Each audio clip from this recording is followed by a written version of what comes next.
오늘 이제 저희가 콘솔에 대해서 제가 간략하게 소개를 시켜드리겠는데요.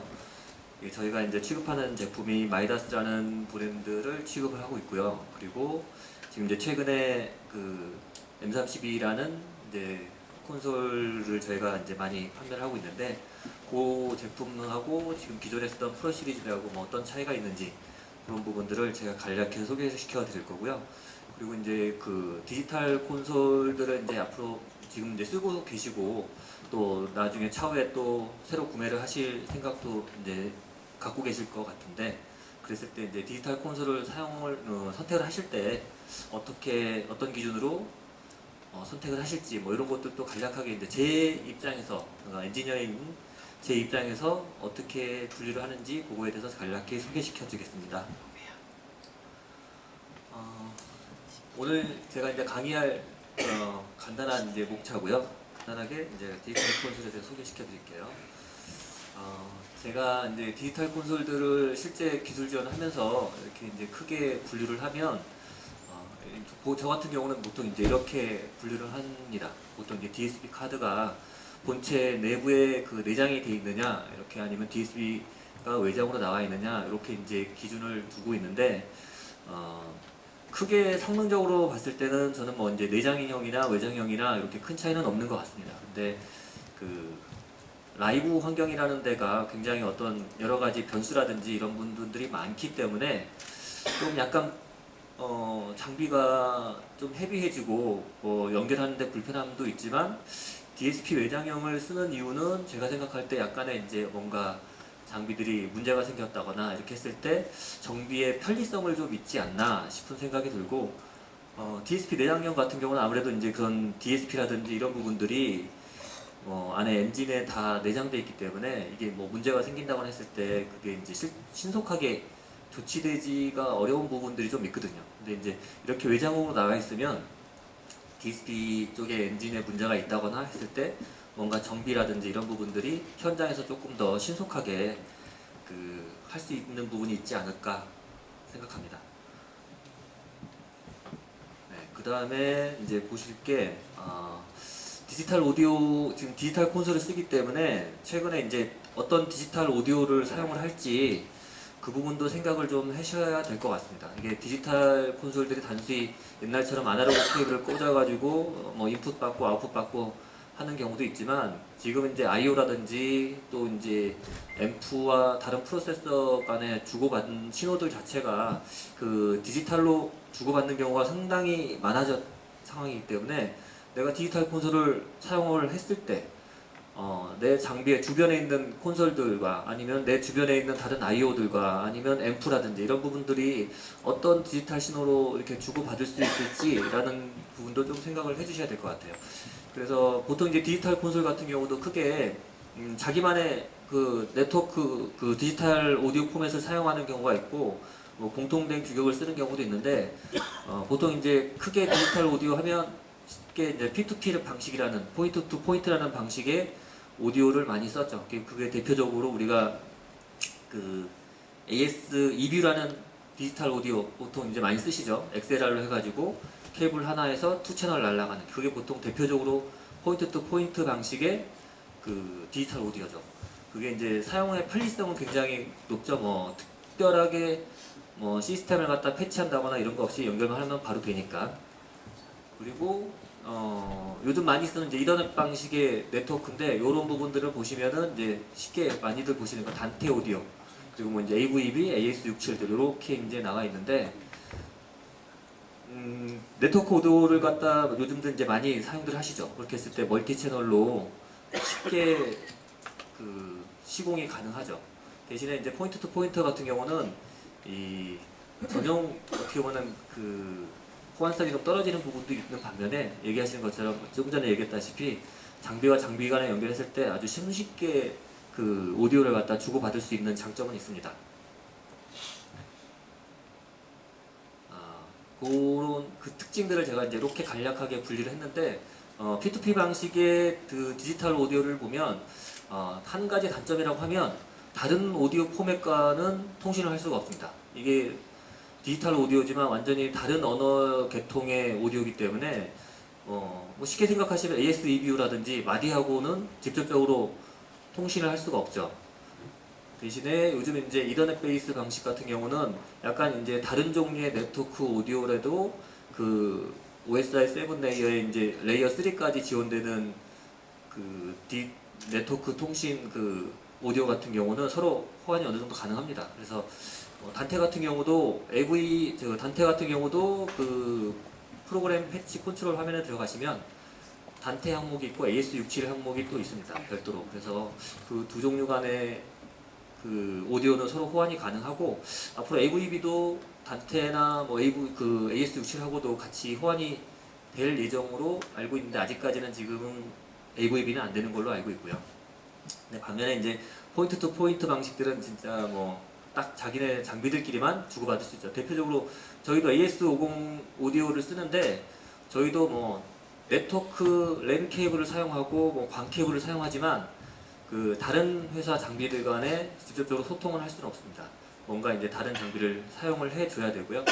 대신에 레이턴시가 굉장히 짧아요. 이게 그 포인트 투 포인트 방식이라는 거는 내가 출발지와 목적지가 딱 그 통신을 할 수 있는 그 이제 목표가 정해져 있기 때문에 별다른 그 처리 방식이 없어서 굉장히 빠른 레이턴시를 가지고 있는 반면에 뭐 제가 약간 좀 이제 그 이더넷 베이스 방식을 깔려고 한 건 아니고 예전에는 실제 레이턴시가 좀 많긴 했습니다. 근데 요즘 이제 뭐 장비 네트워크 스위치의 성능도 좋아지고 이것도 계속 업그레이드 되다 보니까 레이턴시가 그전보다는 지금 이제 많이 줄었죠. 거의 포인트 투 포인트 방식과 이더넷 베이스 방식과 레이턴시 차가 아주 미세한 차이밖에 없습니다. 요즘은. 그래서 이 부분은 예전에는 그랬지만 요즘은 이 부분 조금 지금은 생각 안 하셔도 될 것 같아요. 대신에 이 포인트 투 포인트 방식의 장비들은 이 네트워크를 뭐 분할한다거나 이렇게 분기했을 때 그런 라우터를 사용하지만 이게 좀 장비가 전용 라우터다 보니까 장비들 간의 안에 그 자기 회사들 간의 호환성은 되게 좋은 반면에 가격이 좀 비싼 건 흠입니다. 반면에 이제 우리 보통 이제 이더넷 베이스 방식들은 우리가 알고 있는 IP타임이라든지 저가의 네트워크 스위치를 쓴다거나 뭐 이렇게 써도 그렇게 퀄리티 차이가 발생한다든가 뭐 에러가 그렇게 많이 발생한다거나 이러지는 않는데 물론 이제 여기도 좋은 장비들을 써주면 좋죠. 근데 손쉽게 네트워크 방을 구성할 수 있는 장점은 있습니다. 그리고 이제 요즘 보시면은 어떤 그 케이블을 통해 가지고 이 디지털 오디오를 전송을 할 것인가 이 부분도 이제 생각을 해봐야 되겠죠. 대체적으로 요즘 이제 많은 과거에는 이제 BNC를 많이 썼었죠. BNC 방식으로 해가지고 뭐 마디라든지 이런 부분들 오디오하고 비디오하고 같이 뭐 전송하기도 하고요. 근데 지금은 광 케이블과 랜 케이블이 대부분 이제 대세가 된 것 같습니다. 특히 이제 지금은 거의 랜 케이블의 비중이 더 크고 광 케이블 같은 경우는 이제 장거리 전송을 하기에는 굉장히 장점이 많죠. 랜 케이블은 거리적인 제한이 있기 때문에. 그래서 제가 간략하게 그 랜 케이블에 대해서 소개를 시켜드리면 기존에 이제 보통 많이 쓰시던 우리 랜 케이블 가정에서 포설되어 있는 거 보면 5, 2, 뭐 6 이렇게 돼 있는데 트위스터 페어로 해서 각 케이블 간에 4페어로 해가지고 예전에는 이제 5, 2 해서 이렇게 구조가 되어 있죠. 대신에 이제 얘네들은 겉에가 비닐로만 이렇게 쌓여져 있고 요거 같은 경우는 보통 이제 최대 전송 대역폭이 100메가라고 보통 알고 있죠. 대신에 이제 6로 올라오면 중간에 안쪽에 이렇게 보시면은 격자가 들어갑니다. 격자가 들어가가지고 각 페어 간에 이제 분리를 좀 해놨습니다. 서로 간섭을 줄이기 위해서 분리를 해놨고 이거 이제 실제 실물 사진인데 보시면은 5하고 6하고 이게 트위스터가 되어 있는 그 꼬임도 좀 틀리고요. 이게 꼬임이 더 많이 들어가면 많이 들어갈수록 일단 제작 단가가 높아지고 케이블 더 많이 들어가는 반면에 노이즈에 대한 그 안정성은 올라갑니다. 요거 보시는 거는 우리가 보통 이제 그 많이 볼 수 있는 이제 UTP 케이블을 본 거고 뭐 이제 여기서 이제 그림으로 잠깐 보시지만 여기 이제 나중에 실드가 들어간 부분이 요즘 이제 차폐 케이블로 해서 많이들 사용을 하죠. 예, 그림 보시면은 요거 같은 경우는 이제 흔히 보실 수 있는 이제 6 케이블에 겉에 이제 그 메쉬로 해서 실드가 되어 있고요. 그 안쪽에 이제 포일이 들어가 있을 겁니다. 이렇게 요거는 이제 많이 보실 거예요. 그래서 이거 같은 경우는 보통 이제 데이터 대역폭이 한 기가대 데이터까지 전송이 가능하고요. 노이즈에 대한 안정성도 많이 올라가고요. 대신에 요즘 이제 영상과 오디오를 같이 이제 전송하는 경우가 많은데 그림 자세히 보시면 알겠지만 각 페어마다 알루미늄 포일이 들어갑니다. 그래서 겉에 그 외피를 실드를 갖다 싸고 있는 것도 하지만 안쪽에도 이 트위스트 페어 자체도 실드가 들어가가지고 완전한 그 데이터의 안정성을 확보하고 서로 간의 데이터 간섭을 줄였기 때문에 똑같은 거리에서도 많은 양의 거의 세븐 같은 경우 이게 지금 요 규격 같은 경우는 캡 7이라고 캐트로그 7이라고 하는데 거의 한 10기가대의 대역폭을 가지고 있습니다.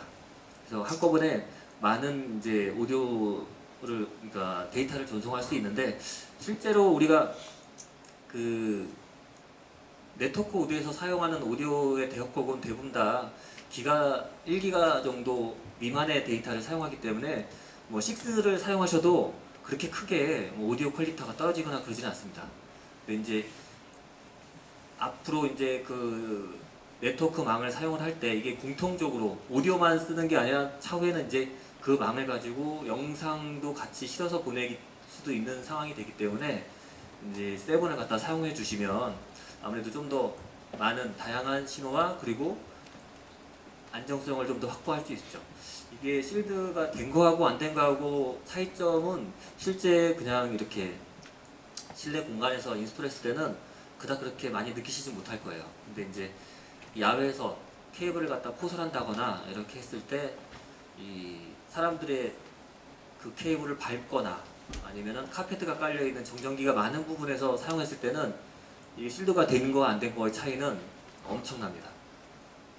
그래서 실제 오디오 네트워크를 사용해가지고 오디오를 전송할 때 겨울철에 특히 네트워크를 사용한 데서 틱틱 노이즈 난다거나 네트워크가 끊어지는 현상들이 발생하는데 그런 경우는 이게 이제 실드가 안 돼 있는 케이블들을 써서 그런 경우가 많고요.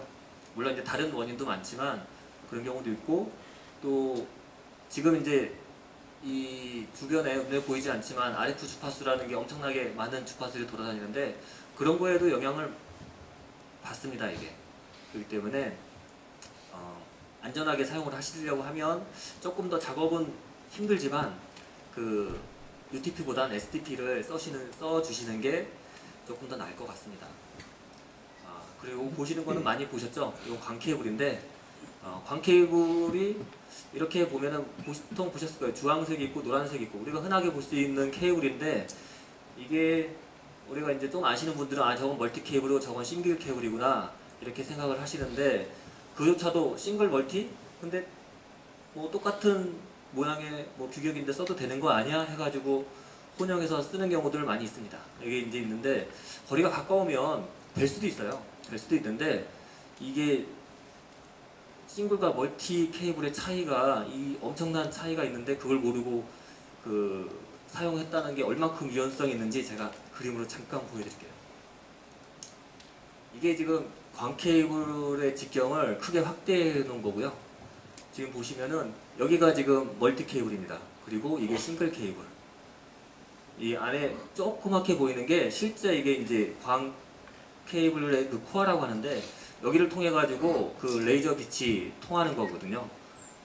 근데 우리가 보통 흔하게 쓰는 요 두 가지 케이블 이제 그 멀티 케이블인데요. 이게 이제 뭐 OM1, OM2 이렇게 하는 그 타입인데 광 케이블 그 규격에 보시면 아마 이 숫자 보셨을 거예요. 125 마이크로미터에서 50 마이크로미터라든지 62.5 마이크로미터.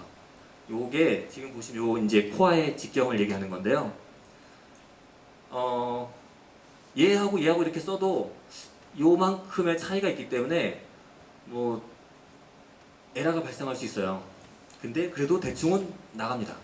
근데 만약에 생각해 보십시오. 이게 지금 싱글 케이블인데 얘를 여기다가 연결을 했다고 보면 이거를 갖다 우리가 생각하는 그 수도 배관이라고 생각하시면 될 것 같아요. 수도 배관에다가 이만큼 그 파이프 굵기에다가 요만한 파이프를 갖다 연결하면 물이 다 새겠죠. 이게 실제 광 케이블을 연결했을 때 맞지 않는 규격을 쓰면 데이터가 에러가 나는 원인이에요. 물론 운 좋게 요 안에 그 광빛이 신호가 들어간다고 하면 통신이 될 수도 있습니다. 될 수 있는데 그거는 운이죠. 이게 저희가 다들 여기 지금 엔지니어 분들이 모였는데 저희가 뭐 운에 맡길 수는 없는 거잖아요. 이게 정확하게 알고 이런 부분들을 사용해 주셨을 때 좀 더 신뢰성 있는 운영이 가능하지 않을까. 요거는 이제 그림으로 이제 실제 그 각 멀티 케이블과 싱글 케이블의 그 파장을 이제 보내주는 신호 경로인데요. 보시면은 멀티 케이블 같은 경우는 이게 코어가 직경이 굵기 때문에 빛이 맞고 튕겨서 가는 부분이 많아가지고 손실이 많습니다. 그래서 보통은 얘네들은 물론 이제 랜 케이블에 비하면 장거리인데 요거는 보통 이제 단거리 그리고 보통 뭐 한 몇백 미터 이내 이렇게 사용을 하시면 되고 이제 싱글 코어 같은 경우는 이제 보시는 것처럼 이렇게 이제 벽에 맞고 튕기는 게 별로 없기 때문에 이건 장파장으로 해서 뭐 킬로대 수킬로 이상 아니면 해저 케이블 갖다 사용해가지고 나라와 나라 간에 이제 통신할 때 보통 이제 사용하는 케이블입니다.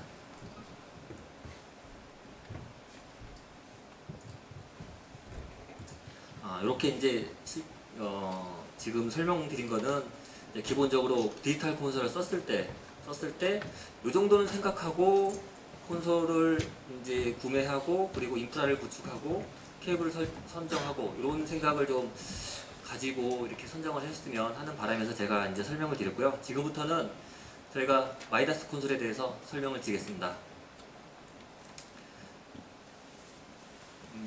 마이다스는 크게 이제 프로 시리즈라는 제품군과 그리고 이제 M 시리즈라는 제품군이 있는데 그 전에 이제 처음에 저희가 마이다스라는 콘솔이 디지털 콘솔이 처음 나왔을 때 엑셀8이라는 디지털 콘솔이 있었습니다. 그리고 지금 아직까지도 엑셀8은 뭐 방송국에서도 사용하고 있고 그리고 이제 공연장이라든지 현업에서 아직까지도 계속 쓰고 있는 디지털 콘솔인데 그 제품을 기본으로 해가지고 나온 게 이제 프로 시리즈라는 제품들이 그대로 이제 나왔고요.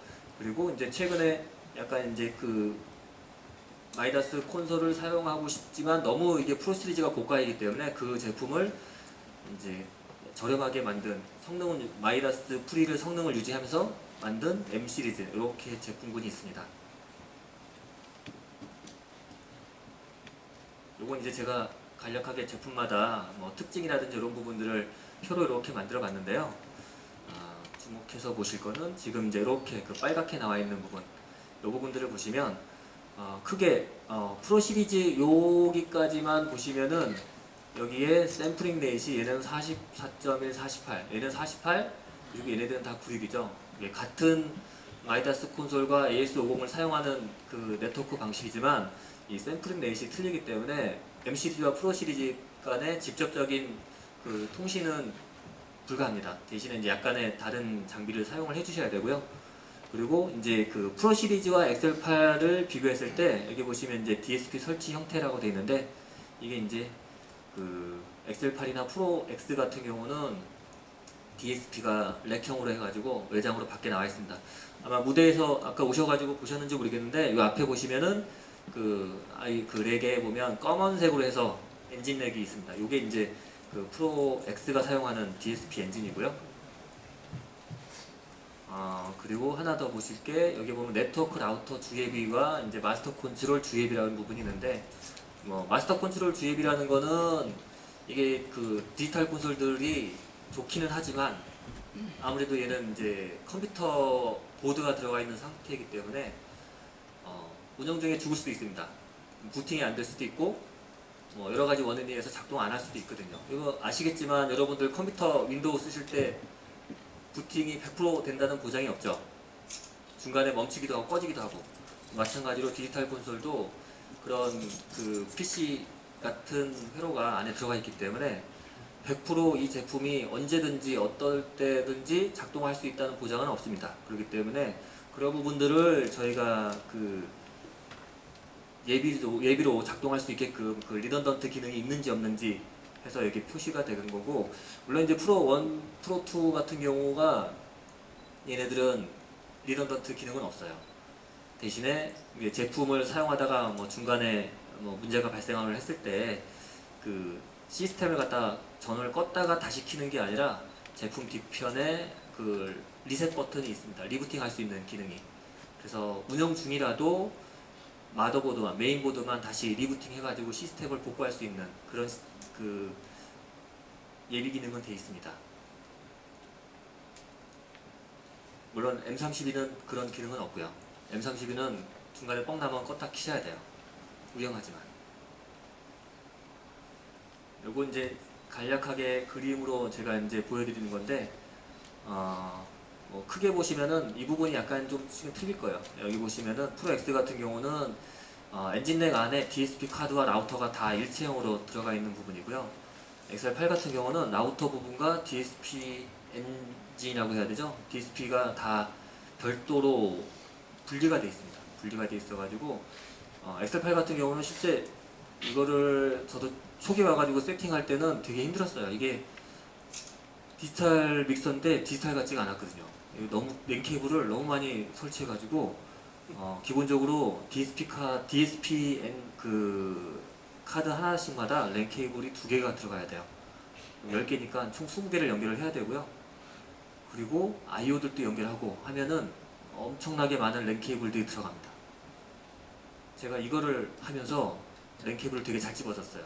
처음에는 하나도 못 집었다가. 이게 XL8을 저희가 이제 시스템 구성을 했을 때, 뭐 지금 선으로 간략하게만 이렇게 해놨지만, 이게 랜 케이블들이 연결되는 그걸 갖다 그냥 하나로 보여드리는 거예요. 근데 이게 지금 여기 보시면은, 이쪽이 만약에 이제 저희는 이제 메인 네트워크, 여기는 예비 네트워크라고 합니다. 여기 저희는 XY라고 하는데, 쉽게 생각하시면 여기는 주 네트워크, 예비 네트워크. 그래서 주 네트워크가 문제가 생겼을 때는 예비 네트워크를 사용해 가지고 시스템을 돌릴 수 있도록, 그림상으로는 간단하게 지금 선으로 이렇게 표시됐지만 실제로는 많은 랜 케이블이 날아갑니다. 요거는 이제 그거에 비하면 그 이제 프로 시리즈들은 좀 되게 간편해졌죠. 그래서 마이다스 같은 경우는 그 디지털 오디오를 사용하는 게 2가지 타입이 있습니다. 하이퍼맥이라는 방식과 그리고 AS50이라는 방식. 하이퍼맥이라는 거는 본체와 엔진 간에 연결되는 그 네트워크인 거고요. 그리고 AS50이라는 거는 주로 이제 IO끼리, IO와 본체 간에 연결되는 거고요. 하이퍼맥을 간단하게 설계시켜 드리면 얘는 이제 광 케이블로도 연결이 가능하고 랜으로도 연결 가능합니다. 대신에 얘 같은 경우는 이제 케이블 하나에 그 192채널을 저희가 전송을 할 수가 있고요. 요거를 뭐 이제 나중에 다음 편에 이제 AS50을 소개시켜 드릴 건데, AS50 오디오를 케이블 8개를 합쳐 놓은 거를 생각하시면 돼요. 자, 보시면은 지금부터 이제 AS50인데 얘는 주로 이제 IO와 엔진넥 아니면은 뭐 본체와 IO 이렇게 연결되는 부분이고요. 랜 케이블을 사용했기 때문에 최대 거리는 다 공통적으로 100m입니다. 예전에 이제 샘플링 레이시 96일 때 IO라든지 엔진이라든지 이런 부분들이 샘플링 레이시 96 신호로 처리할 때는 한 케이블당 24채널을 양방향으로 주고받을 수가 있고, M32나 X32를 쓰신다고 했을 때는 샘플링 레이시 48이기 때문에 48kg를 썼을 때 48채널 한 케이블로 이렇게 전송할 수 있습니다. 요거는 이제 간략하게 보여지는 본체와 엔진과 IO끼리 연결되는 부분인데요. 엔진과 본체를 연결할 때는 이제 메인, 저희는 이제 X라고 그러죠. X에 주 네트워크를 하나 연결해주고 예비 네트워크를 연결해줍니다. 이거 같은 경우는 메인에 있는 네트워크가 케이블이 어떤 원인에 의해서 단절될 수도 있기 때문에 라이브 인스톨 환경에서는 별로 그런 게 없는데, 이제 외부에서 바깥에서 인스톨할 때 실제 그 케이블을 지나가면서 밟고 가가지고 끊어지는 경우도 있고, 작업 중에 끊어진다거나 이렇게 삽질하다가 끊어먹는 경우도 있어가지고 쥐가 갉아먹는 경우도 있었고요. 예, 그랬을 때 예비 케이블이 없다고 하면 이 엔진 넥과 연결할 수 방법이 없죠. 그래서 이제 메인 케이블과 예비 케이블을 같이 깔아줍니다. 여기에 광 케이블로 이렇게 연결하고 랜 케이블로도 연결하면 랜과 광을 이중화할 수도 있고, 그리고 각 그 매체 간에 또 이중화를 시킬 수가 있고요. 이렇게 할 수 있고, I/O 캐리는 이제 광 케이블로 연결은 안 되는 부분이고요. 랜 케이블로만 연결되는데, 보통 이제 저희가 I/O 같은 경우 항상 저희가 리던던트 케이블들을 하나씩을 더 설치합니다. 그래서 항상 251도 그렇고 1호 시리즈도 그렇고 케이블들이 원래 가야 될 최소한의 그 케이블에 플러스 1이라고 합니다. 저희 리던던트라고 해서. 그래서 그 케이블을 하나를 더 깔아주면 메인 케이블이 문제가 생겨서 끊어진다고 했을 때 자동으로 예비 케이블로 넘어갑니다. 요거는 이제 프로 시리즈와 이제 I/O 간에 간단하게 연결되는 그림인데요. 이 I/O에 보통 문의하실 때 케이블 몇 개 깔아야 되나요? 이런 문의들 많이 하시거든요.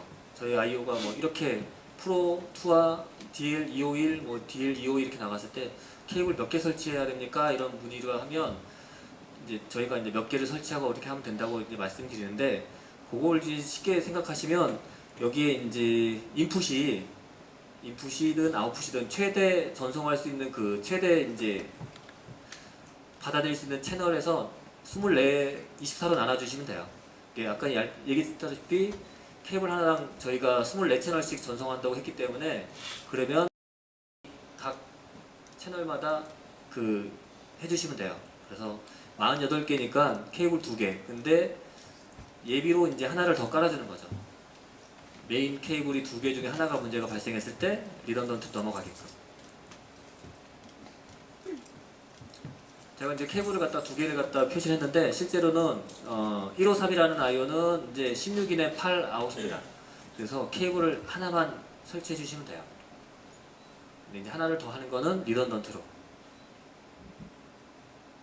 지금 보시는 거는 이제 M32를 보여드리는 건데, M32는 각각 이제 I/O들이 그 M32 뒤에 보면은 포트가 AS50이라는 포트가 A 포트, B 포트가 2개가 있습니다. 그래서 각 포트별로 하나씩만 연결해 주시면 돼요.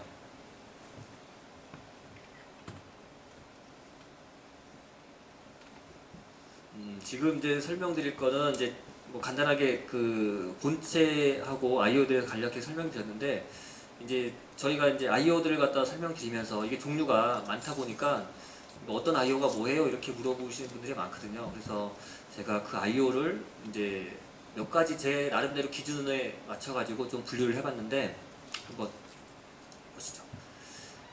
저희가 이제 특별히 기능별로 보면 I/O가 그 인풋을 갖다 분기해주는 스플리터 I/O가 있고요.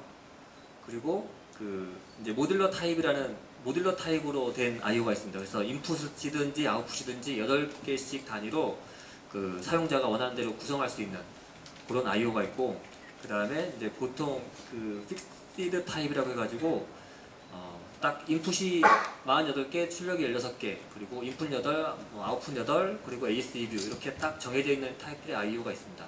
그렇게 이제 기능별로 보면 크게 저렇게 3가지고요. 모델별로 보면 초기에 나왔던 엑셀 8 계열들의 I/O를 보면 대부분 다 숫자가 앞에 4자가 들어갑니다. 그래서 앞에 숫자가 4자가 들어가면 얘네들은 엑셀 8이 사용했던 I/O구나 이렇게 생각하시면 되고, 3자 들어가는 애가 있어요. 351 뭐 해가지고 나오는 거 있는데, 이거는 이제 예전에 그 프로 369 나왔을 때 그 당시에 개발돼서 사용되는 I/O가 그 351이라는 I/O가 있고요. 그리고 이제 프로 1, 2 요 계열에서 나왔던 I/O가 DL25X, 25 그리고 15X 해가지고 그 숫자 붙는 거 있습니다. 그래서 크게 앞에 숫자가 2냐, 3이냐, 4냐에 따라서 이게 어떤 모델이 나왔을 때 그때 개발돼가지고 같이 나왔던 I/O구나 이렇게 생각하시면 돼요. 그리고 M 시리즈 I/O는 뒤에 이제 DL 뭐 3 이렇게 16 이렇게 2자릿수로만 되어 있습니다. 하나씩 설명을 해드리면, 요거는 엑셀8이 썼던 DL43이라는 I/O인데 24채널짜리 I/O고요. 얘는 콘솔 2대가 동시에 네트워크 하나로 분기를 해서 받을 수가 있습니다. 그러니까 그 렉 쉐어링이라고 하죠. 렉 쉐어링이 가능한 그 I/O입니다. 이 콘솔 같은 경우는 헤드앰프 개인이 두 개가 들어가 있어요. 그래서 그 두 대의 콘솔이 따로 독립적으로 개인을 컨트롤할 수 있습니다. 단 팬덤 컨트롤은 한 군데서만 할 수 있어요. 이 팬덤을 두 개를 갖다 따로따로 줄 수는 없기 때문에 FH든 아니면 모니터든 둘 중에 한 콘솔에서만 팬덤을 컨트롤할 수가 있고, 뒤에 보시면은 이제 아날로그 아웃풋도 보이고 앞에 전면에 보면 이제 아웃풋이 있는데요. 이 부분은 FH와 모니터가 그 개인 컨트롤한 아웃을 그대로 스루로 그 내보내는 겁니다. 요 같은 경우는 이제 그 마이다스 콘솔이 아닌 다른 콘솔들, 다른 아날로그 콘솔들을 연동해서 사용할 때 사용하는 그 출력을 사용하는 부분이고요. 앞에 보이는 요 아웃풋은 그 내부에 아이솔레이트 트랜스가 들어가 있습니다. 그래가지고 요거는 이제 입력이 들어오면 이 트랜스를 거쳐가지고 이 I/O와 이제 분리된 그라운드가 분리된 오디오를 갖다 받을 수 있고, 대신에 얘 같은 경우는 그 게인이 좀 낮아집니다. 이게 트랜스를 거쳐서 나가기 때문에 증폭을 해서 나가는 부분이 아니라서 게인이 한 6dB 정도 이렇게 낮아질 거예요. 그래서 그 부분은 감안하시고 쓰시면 됩니다. 얘네들은 보통 이제 I/O들 같은 경우는 이 파워 서플라이가 다 듀얼로 내장돼 있어서 파워 서플라이 하나가 문제가 생겨도 뭐 별도의 전환한다거나 이런 부분은 없습니다. 그냥 불량이 발생하면 그대로 그냥 쓰시면 돼요.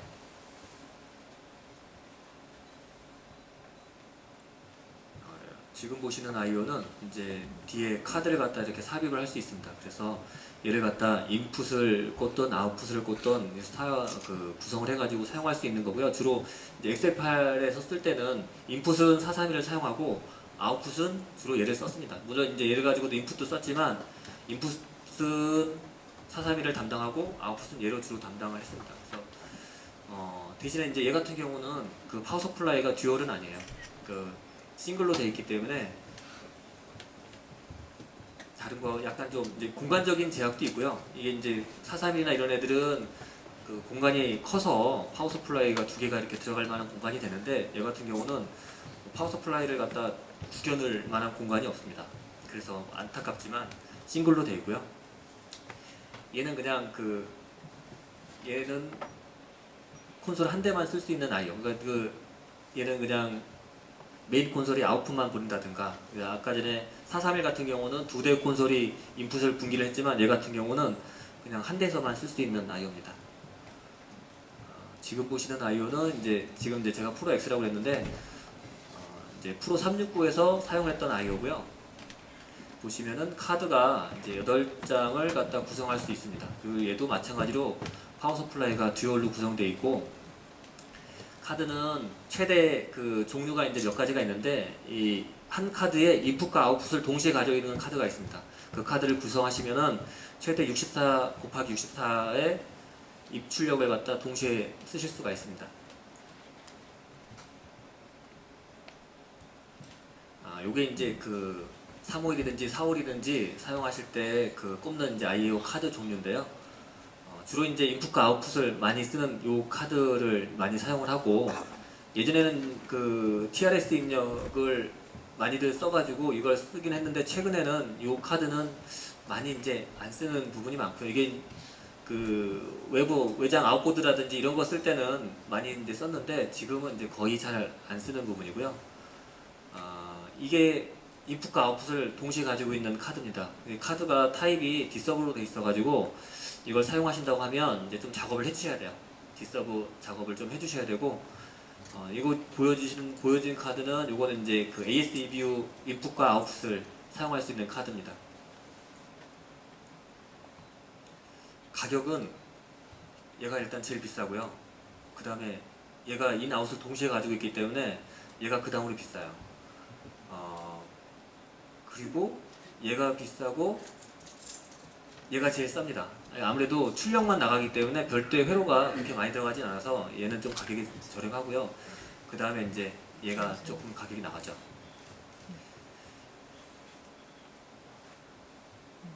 지금 보여드릴 I/O는 이제 그 I/O가 그 전까지 보여드렸던 소개했던 거는 이제 그 전에 프로 369나 엑셀 8에서 썼던 그 IO여서 샘플링 레이시 96으로 독립 딱 고정되어 있습니다. 이게 바뀔 수가 없어요. 근데 지금부터 이제 나오는 IO들은 샘플링 레이스를 48을 쓸지 96으로 쓸지, 물론 이제 콘솔은 96으로 고정되어 있는데 IO는 48로 쓸지 96으로 쓸지 이렇게 겸용으로 쓸 수 있는 IO들이 지금부터 나오기 시작합니다. 그래서 먼저 보시면은 이제 아까 전에 처음 설명드렸던 IO가 431이라는 IO가 있는데 431하고 같은 역할을 하는 IO입니다. 같은 역할을 하는 건데 얘 같은 경우 이제 보시면 24 마찬가지로 24 인풋을 가지고 있고요. 여기 보시면 아날로그 아웃풋이 이렇게 있는데 이 출력은 431하고 좀 틀려가지고 출력을 내가 원하는 대로 그 설정해서 쓸 수가 있습니다. 원하면은 FH에서 그 게인 컨트롤하는 아웃을 1로 3로 내보낼 수도 있고요. 아니면 모니터에서 그 게인 컨트롤한 그 인풋의 게인을 3로 내보낼 수도 있고요. 그렇게 쓸 수도 있고, 그리고 출력으로도 쓸 수 있습니다. FH에 있는 뭐 메인 LR이라든지 뭐 이런 출력들을 선택을 해가지고 이쪽으로 다 이제 아웃풋을 쓸 수도 있고, 모니터 쪽에서 들어오는 아웃풋 출력을 1로 보낼 수도 있고, 물론 이제 그거를 섞어서 쓸 수는 없고, 아웃풋을 모니터로 쓸지 FH를 쓸지 선택을 하면 이 24개가 그쪽에서 다 패치를 해서 쓸 수 있습니다. 그리고 얘도 역시 그 게인 컨트롤 하는 거는 독립적으로 할 수 있고요. 그리고 다른 거하고 틀려가지고 이거 스플리터는 클럭 설정을 조금 더 자유롭게 할 수 있습니다. 아까 전에 처음에 소개했던 그 432나 이런 부분들은 그 전에 디지털 콘솔들의 클럭 설정을 하면 보통은 한 장비가 마스터가 되고, 그리고 그 하위 장비는 슬레이브로 다 잡혀야 되죠.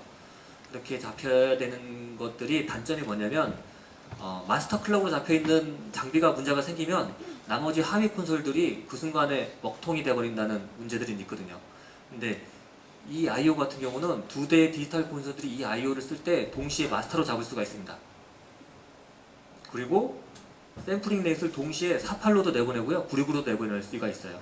그래서 얘 같은 경우는 프로 시리즈나 뭐 엑셀8에서도 사용을 할 수도 있고, M30이나 X30과 동시에 쓸 수가 있습니다. 예, 아마 요거는 다른 제품들에서는 아마 보기가 조금 없을 것 같은 IO인 것 같아요. 제가 찾아봤는데 그건 아직 못 본 것 같아요. 그런 것들은. 요건 이제 저희가 보통 많이 쓰는 IO고요. 인풋이 48개, 아웃풋이 16개가 있는 DL151이라는 IO고요. 밑에 보여지는 거는 아웃풋이 48개, 인풋이 16개 이렇게 구성되어 있는 DL252라는 IO입니다. 얘도 역시 이제 파워 서플라이가 2개를 가지고 있고요.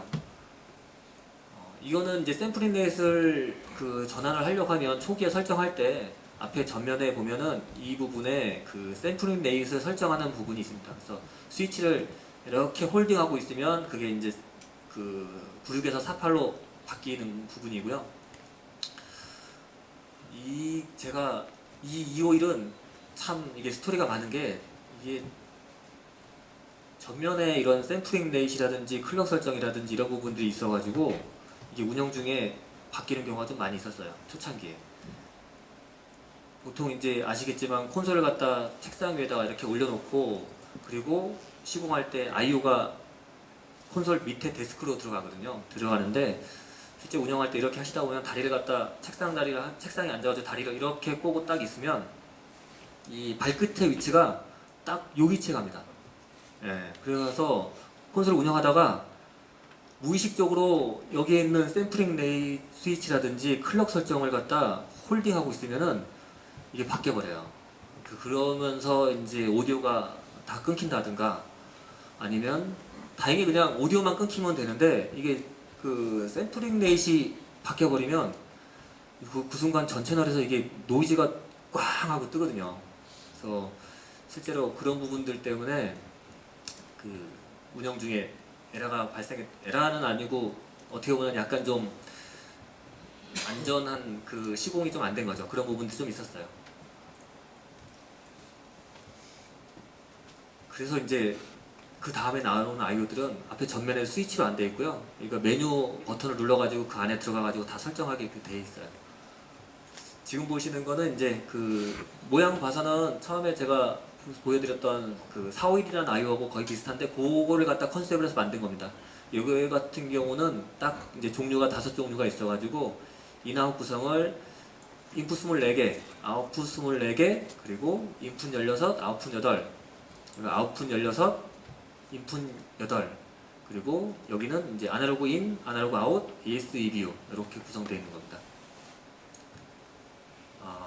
얘네들을 또 각각 이제 다 샘플링 넷이 4896으로 사용할 수가 있고,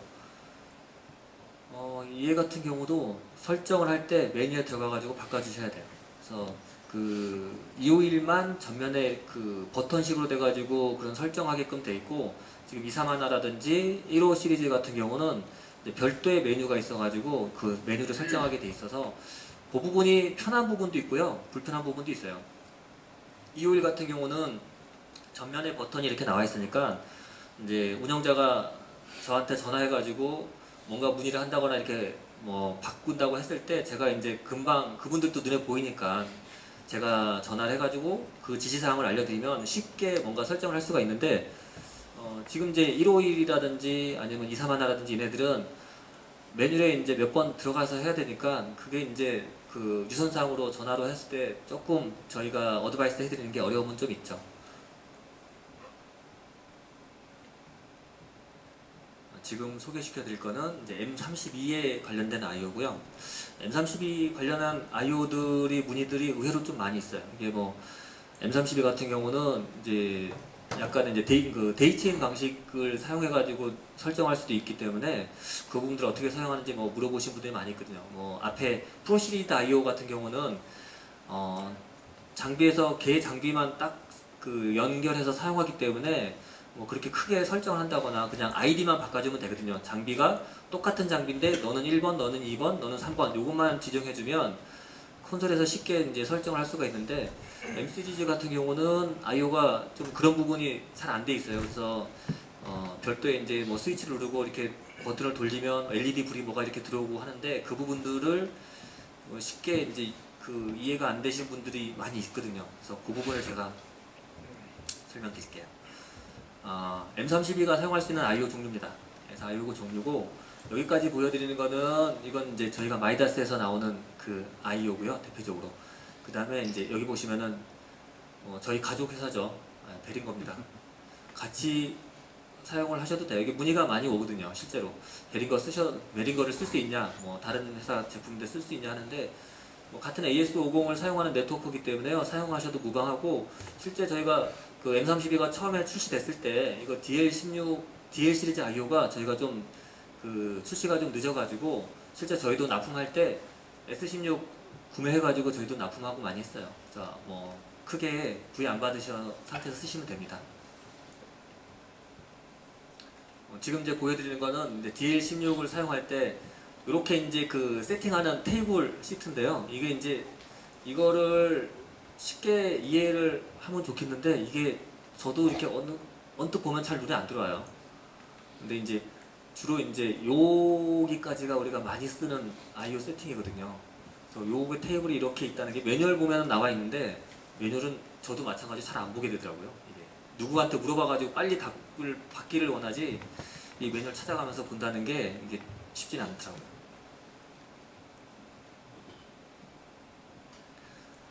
지금 이제 보여드리는 거는 이제 각 그 제품들이 어떤 I/O들을 갖다 쓸 수 있고 호환이 되고 안 되는 건지 그냥 그림으로 보여드리는 건데요.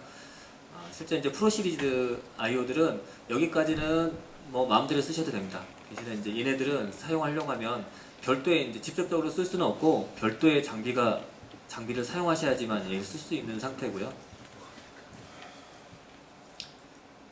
M32 같은 경우는 샘플 레이스 48이기 때문에 여기 지금 이제 251이라든지 15 시리즈 I/O들을 48로 바꿔가지고 사용이 가능하고요.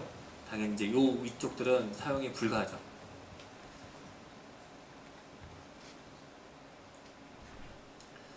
지금 이제 설명드릴 거는 이제 I/O들끼리 어떻게 이제 네트워크를 구성을 하고 그런 부분들을 간략하게 소개시켜 드리겠습니다. 우리가 이제 IO들끼리 사용하는 거는 저희가 아까 전에 설명드렸을 때 AS50이라는 그 방식을 사용을 하고요. 연결을 할 때는 그 IO의 채널의 개수에 따라 가지고 그거에 대해 해당하는 케이블을 연결을 해줍니다. 여기까지는 이제 프로시들은 굉장히 심플해가지고 그냥 연결을 하면 되는데요. 이제 M32는 한 대 쓸 때는 별 문제가 안 돼요. 별로 문의도 없고요. 간단하게 이제 DL16에서 세팅만 해주시면 되니까.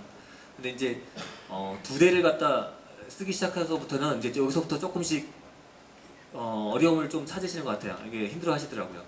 근데 M32 같은 경우는 이제 포트가 두 개니까 이렇게 일단은 A포트에서 얘 A포트, B포트에서 B포트로 가면 안 되고요. A포트로 가야 돼요. 가끔 뒤에 AB가 있고 DL16도 AB가 있으니까 여기는 A, 여기 A, 여기 B, 여기 B 이렇게 하시는 경우가 있더라고요. 근데 A포트에서 A포트로 가고 B포트에서 A포트로 가고 이렇게 가시면 돼요.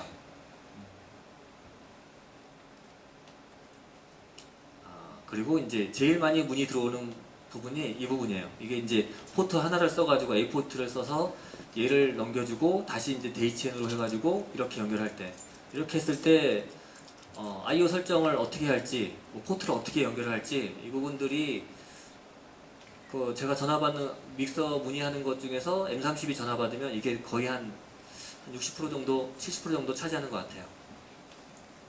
아까 전에 보여드렸다시피 DL16 같은 경우는 실제 그 IO 세팅할 때 이 부분을 제일 많이 씁니다. 지금 보여드리는 것처럼 아날로그 기준이 뭐가 되냐면 거기 DL16에 보면 아웃풋이 8개가 있는데 그 아웃풋을 1번부터 8번을 쓸 것이냐 아니면 9에서 16을 쓸 것이냐 17에서 24를 쓸 것이냐 이렇게 생각하셔야 돼요. 그러면은 거기에 이제 그 조정을 할 때 전면에 이제 LED가 있는데 그게 불이 어디가 들어오고 어디가 꺼지냐에 따라서 얘가 1번이 되고 2번이 되고 3번이 됩니다.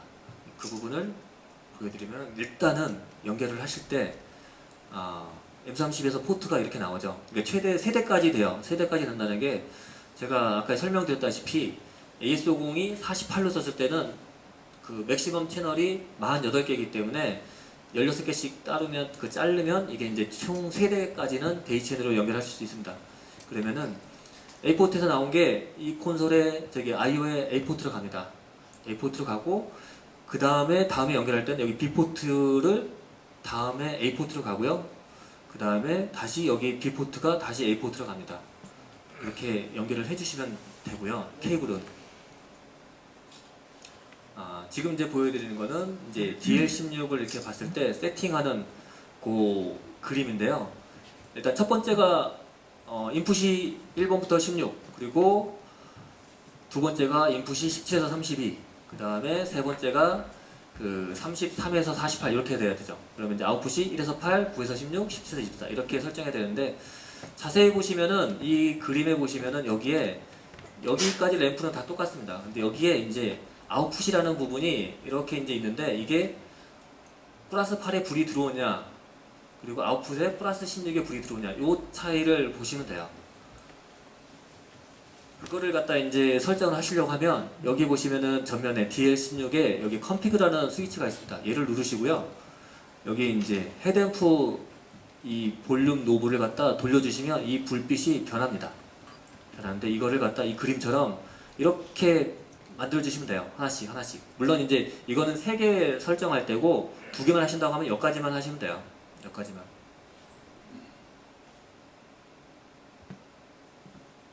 그러면은 이제 그 세팅이 끝나고 나면 이 각 그 채널들이 앞에 채널에다가 그 데이터를 그 버스를 실어주고 다시 여기 있는 채널이 다시 이쪽에다가 버스를 실어주고 해가지고 마지막에 이거 1번부터 48번까지 한 케이블로 이제 전송이 되는 거죠. 요거는 이제 보여드리는 거는 좀 전에 보여드린 거는 DL16을 갖다 이제 데이치엔에서 쓰는 거고 M32 같은 경우는 이렇게도 사용 가능합니다. 지금 이제 한 포트는 DL16이나 DL32를 연결하시고요. 또 A 포트는 DL252를 연결하면은 충분히 가능하고요. 초기에 M32나 그러니까 처음에 X32가 그 나왔을 때 저희들한테 문의를 많이 했던 게 그 이제 DL252를 갖다 쓸 수 있냐고 그리고 물어보고 DL252를 쓰면은 정말 소리가 좋아지냐고 많이들 문의하셨거든요. 근데 당연히 저한테 물어보시면 제가 좋아진다고 하죠. 이게 나쁘다고 할 수는 없으니까. 근데 실제로 DL16, DL32의 그 프리와 DL251과 프리가 똑같냐고 물어보시는 분들이 많이 있는데 100% 똑같지는 않죠. 당연히 100% 똑같을 수가 없고요. 이게 가격적인 차이도 있기 때문에 100% 똑같지는 않은데, 큰 차이가 정말 저한테 그 프로 시리즈 쓰는 아이오와 DL 시리들이 쓰는 아이오들이 뭐 어떤 차이가 제일 크냐고 저한테 물어보면 프리앰프를 구동하는 회로 레일 전압이 틀립니다. 프로 시리즈들은 레일 전압이 플러스 마이너스 18V고요. 그리고 DL 시리즈에서 쓰는 것들은 16이나 30이 쓰는 건 15V입니다. M32에서 쓰는 거는. 이게 쉽게 생각하면 엔진이 자동차가 3000cc냐, 1000cc냐, 뭐 2000cc냐 이런 거의 차이라고 생각하시면 맞을 것 같아요. 그래서 엄연히 뭐 이제 아이오에 따라 가지고 음질 차이도 틀림없이 있고요. 저희들도 그 프로 시리즈 아이오 같은 경우도 여러 가지가 있잖아요. 뭐 431, 351 이렇게 있는데 음질을 갖다 저한테 순위를 매기라고 하면 일단은 저는 이제 인풋은 431을 사용합니다. 그리고 아웃풋은 451을 쓰고요. 근데 정말 돈이 없으면 251이나 251을 사용합니다. 예산이 충분히 된다고 하면 인풋은 431을 쓰고 아웃풋은 451이나 351을 써주는 게 제일 퀄리티적인 면이 좋고요. 근데 그 이유를 갖다 이제 저한테 굳이 왜 그렇게 써야 되냐고 하면 비싸니까 좋은 것도 있고, 근데 실제로 좋은 게 있습니다. 431을 한번 나중에 기회가 되시면은 어디 가셔가지고 한번 소리를 들어보세요. 이게 기존 거하고 좀 차이가 있긴 합니다. 가격이 물론 몇 배 차이가 나기 때문에 쉽게 구매해가지고 쓸만한 쉽게 쓰지는 못하죠.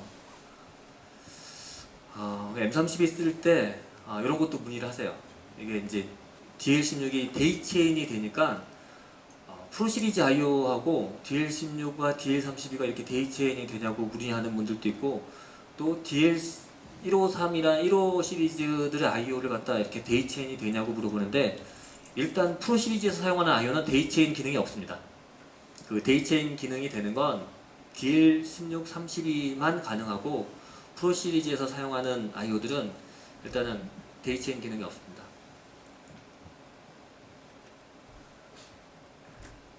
이게 이제 디지털 그 콘솔을 쓰다 보면 요즘은 이제 다른 네트워크 간에 또 통신을 주고받을 경우도 있거든요. 그 부분들을 할 때 저희는 이제 AS50이고 다른 회사들은 단테도 있고 마디도 있고 이렇게 하는데, 그 부분들을 어떻게 그 장비 시스템을 구축하고 그리고 이제 설치를 해야 될지 그거에 대해서 예시를 보여드리면은 크게 요즘은 이제 단테나 마디나 이렇게 쓰죠. 그리고 샘플링 레이트도 틀리고 이런 부분들을 하려고 하면 저희의 이제 네트워크 브릿지라는 그 장비가 있는데, 이 장비를 사용을 해가지고 단테든 마디든 그 통신을 할 수가 있습니다.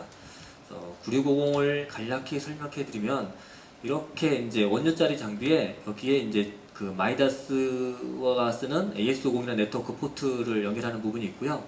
여기에 이제 옵션 카드 부분이 있는데, 이 부분에다가 단테든 마디든 USB든 이쪽에다가 삽입을 해주셔야 됩니다. 그래서 이 아이오는 비동기 방식으로 컨버팅을 해줍니다. 비동기 방식이라는 게 이쪽 네트워크와 이쪽 네트워크 간에는 서로 클럭의 동기가 일치하는 부분이 아닌 이제 단절된 거라고 하죠. 별도의 이제 클럭으로 구성되는 부분을 우리가 이제 어싱크로 샘플링 컨버터라고 하는데, 이게 짧게 ASRC 비동기 방식이라고 하죠. 지금 보여드린 거는 요거는 이제 그 옵션 카드로 단테 카드를 보여드리는 거고요. 얘는 이제 얘도 샘플링 레이트를 4896 이렇게 설정을 할 수 있고, 단 이제 48kg로 했을 때는 얘가 64채널을 갖다 쓸 수가 있고, 이거를 갖다 96으로 오디오 퀄리티를 높이기 위해서 96을 사용하면 채널이 반으로 줄어듭니다. 이게 이제 디지털 네트워크 같은 경우는 이 한 포맷이 보낼 수 있는 대역폭이라는 게 한정되어 있기 때문에 그 대역폭 안에서 샘플링 레이트를 조정을 함으로써 이게 채널 수를 갖다가 조정할 수 있거든요. AS50 같은 경우도 저희가 그 96으로 쓸 때는 24채널이지만 48로 썼을 때는 48채널이 되듯이 마디든 단테든 이런 디지털 오디오들은 샘플링 레이스에 따라서 채널 수가 반으로 되기도 하고 올라가기도 하고, 물론 여기서 이제 만약에 샘플링 레이스를 더 올린다고 하면 이게 더 반으로 줄어들게 돼 있습니다. 지금 보여드리는 카드는 요거는 이제 그 AS50이라는 그 이제 AS50 네트워크를 마이다스 포맷을 USB 2.0으로 컴퓨터에서 바로 다른 인터페이스 없이 그냥 바로 녹음을 할 수 있게, 녹음을 하든 아니면 플레이백으로 쓰든 이렇게 쓸 수 있는 카드고요. 이 AS50이라는 이제 카드가 별도로 있는데, 이거는 저희가 말씀드렸다시피 그 프로 시리즈들은 샘플링 레이시 다 96이죠. 근데 이제 M32나 X32는 48kg이기 때문에 그 둘 간의 소통을 하기 위해서 일종의 이제 샘플링 레이 컨버터라고 보시면 돼요. 근데 요거는 이제 마이다스끼리 장비끼리 사용할 수 있는 그 카드입니다.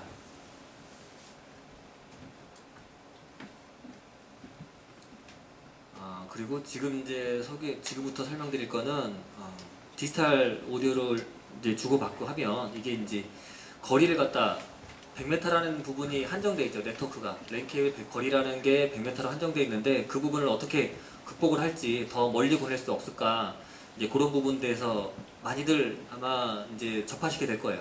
근데 그렇게 했을 때 보통 이제 광 케이블들을 많이 사용을 하죠. 그런 부분들을 어떻게 구성하는지 보시면은 일단 저희 IO들 같은 경우는 100m가 한계가 돼 있죠. 이게 모든 랜 케이블들은 다 100m예요. 그런데 실제 운이 좋으면 100m도 더 갈 수도 있고요. 그리고 랜 케이블이 성태가 안 좋거나 랜 단자가 품질이 안 좋으면 100m도 안 가는 경우도 많이 있습니다. 그런 부분들을 극복하고자 이런 장비들이 있습니다. 이거는 리피터예요.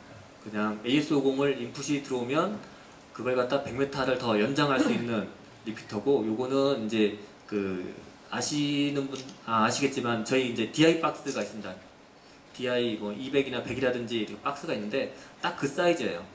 그 사이즈로 되어 있는 리피터고요. 여기 보시면 이제 아답터를 꽂을 수 있게끔, 그 전원을 공급할 수 있게끔 하는 부분이 있고, 얘 같은 경우는 AS50을 광으로 변환해주는 장비입니다.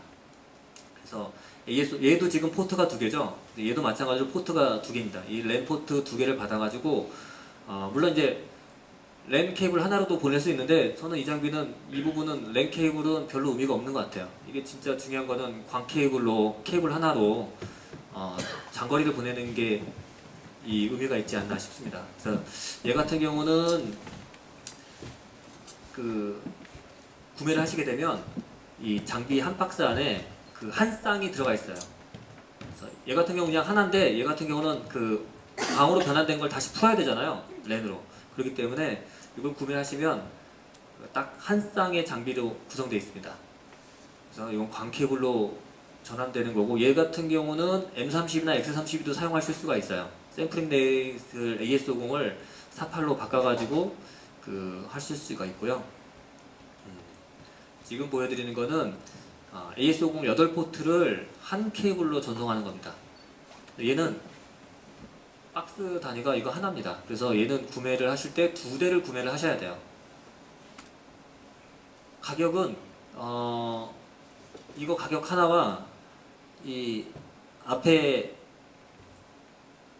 9620하고 이거 한 쌍과 가격이 똑같아요. 이게 좀 고가죠. 얘가 만약에 뭐 한 300만원이다 한 쌍에, 얘는 그 가격에 2개를 사셔야 돼요.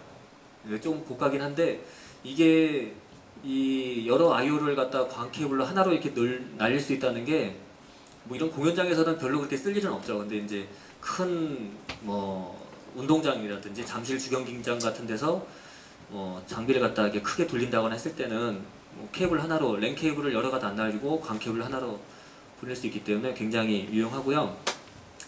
얘는 X32나 M32는 지원이 안 돼요. 얘는 저기 프로 시리즈만 사용할 수 있는 IO입니다. M32나 X32는 함부로 구매하시면 안 됩니다. 꼭 문의하시고 구매해 주시고요. 간단하게 설치 예를 보시면은 9610은 이렇게 중간에 삽입되면 돼요. 그래서 이렇게 연결하시면 되고, 얘 같은 경우는 이렇게 랜 케이블이 왔다가 광 케이블이 갔다가 다시 랜으로 풀어주고, 이게 이제 기본적인 설치이고요. 이거 같은 경우는 이제 9680을 썼을 때 이제 제가 이제 케이블들을 딱 이렇게만 했는데 총 8한 대가 이제 더 추가될 수가 있겠죠. 8개니까 최대 4대의 장비를 케이블 하나로 이렇게 전송을 시킬 수 있습니다. 이거는 기본적으로는 이 안에 싱글 케이블을 사용하셔야 돼요. 처음에 판매가 되면 기본 그 안에 광 변환기라고 있는데 그게 이제 싱글로 되어 있기 때문에 싱글 케이블로 사용을 하셔야 되고, 만약에 이게 멀티로 바꾸신다고 하면 안에를 갖다 뜯어가지고 안에 이제 그 광 집입을 멀티로 바꿔주셔야 됩니다. 그냥 광 케이블 멀티 쓰시면 통신 안 됩니다. 네.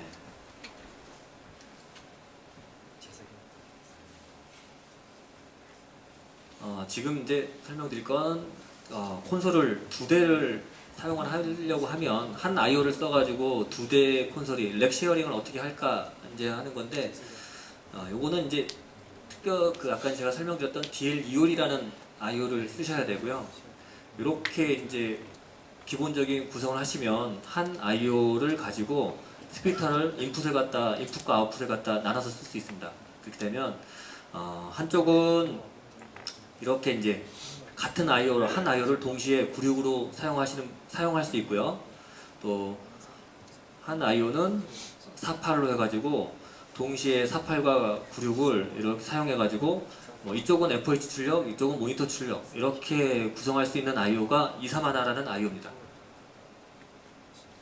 이렇게 이제 기본적인 제품에 대한 설명이 끝났고, 제가 이제 랜 케이블, 지금 이제 저희가 주로 이제 네트워크 디지털 콘솔을 사용하시게 되면 계속 이제 부딪히는 문제가, 광 케이블은 그닥 직접 시공하실 일은 없을 거예요. 직접 광 케이블 갖다 단자 작업을 한다거나 이런 부분들은 장비가 별도로 있어야 되기 때문에 이제 전문가가 와가지고 별도로 장비를 하기 때문에 직접 하실 일은 없는데, 아마 랜 케이블 작업은 앞으로 많이 하실 것 같아요.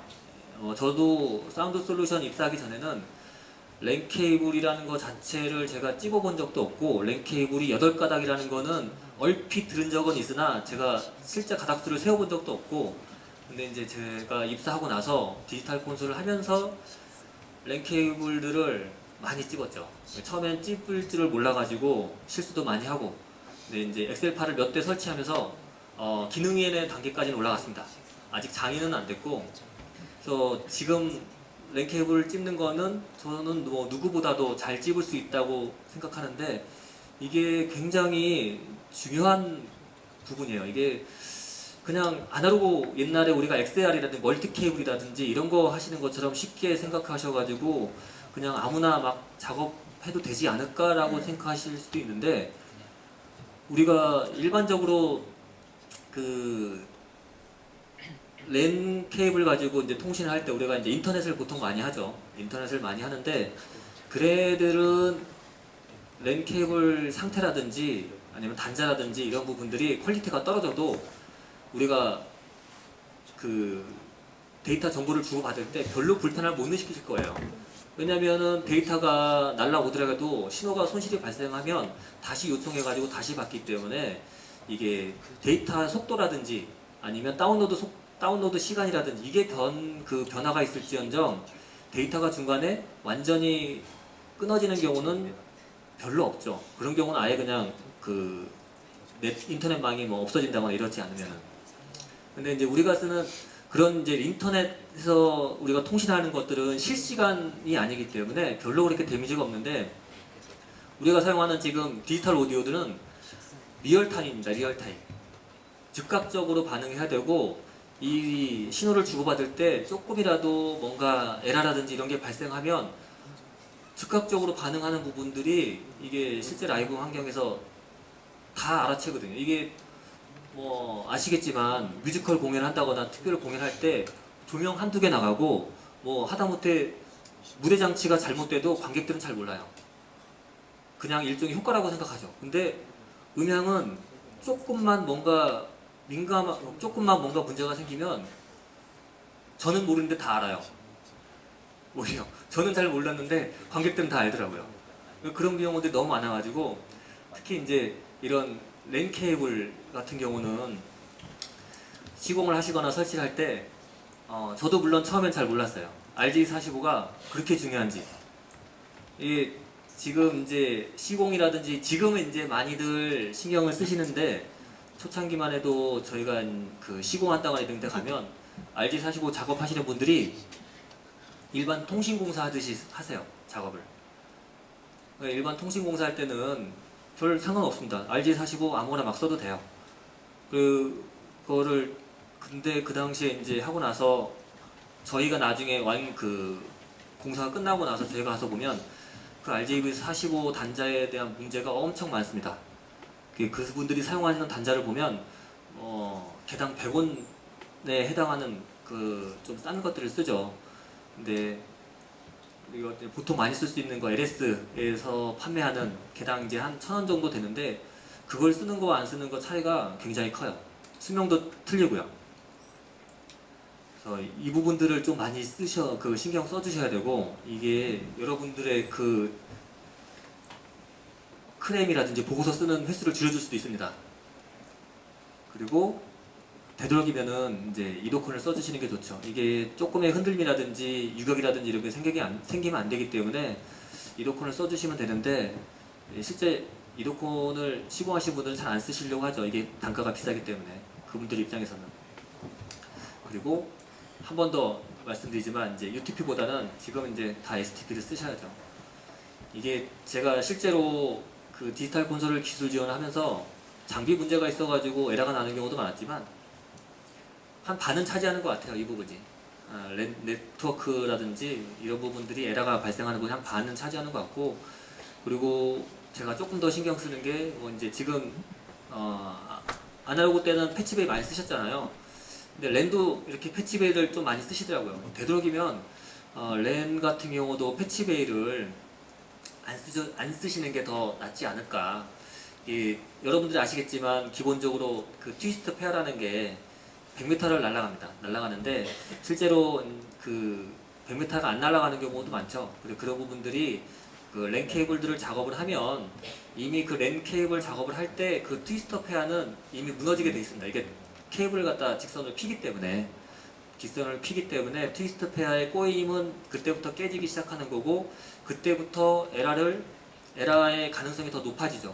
근데 그거를 패치베이를 써가지고 산다고 하면 그 단자 작업한 부분에 그 트위스트 페어는 아주 좀 점점 더 그 에러를 갖다 받을 수 있는 상황이 더 많아지는 거기 때문에 되도록이면 패치베이를 안 써주시는 게 에러를 갖다 더 예방할 수 있는 부분이고, 일반적인 그냥 통신하는 데는 별 문제가 안 되는데 이게 오디오는 항상 이게 리얼타임이기 때문에 그 부분들을 조금 더 생각을 해주시는 게 맞지 않을까.